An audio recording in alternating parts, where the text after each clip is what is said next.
in the early 1930s.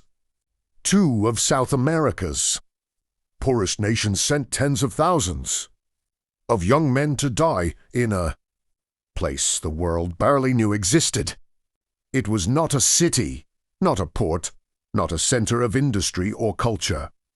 It was an unforgiving region known as the Chaco Boreal. Foreign newspapers called the war irrational.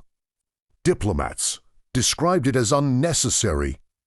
Military observers labeled it a tragedy waiting to happen. Yet Bolivia and Paraguay marched into this hostile land driven by pride, fear, and promises that would ultimately prove hollow. To understand the war, one must understand the land.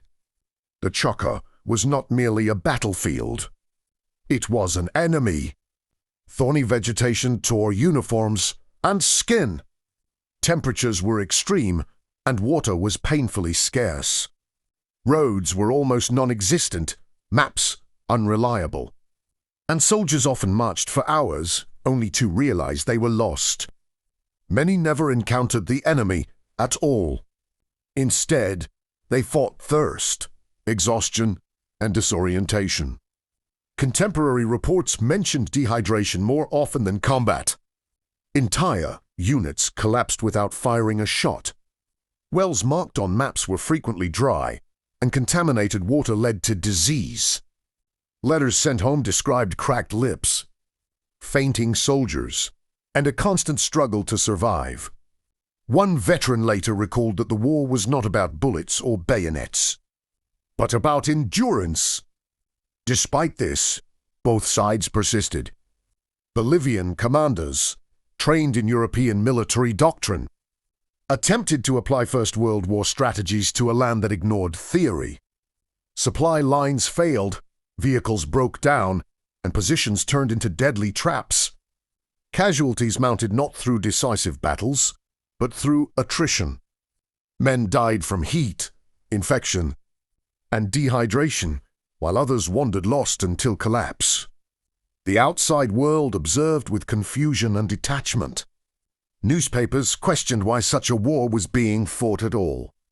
Some mocked it as a struggle over worthless land, while others speculated about hidden oil reserves. Even then, many diplomats doubted these claims, warning that the conflict was draining to fragile nations.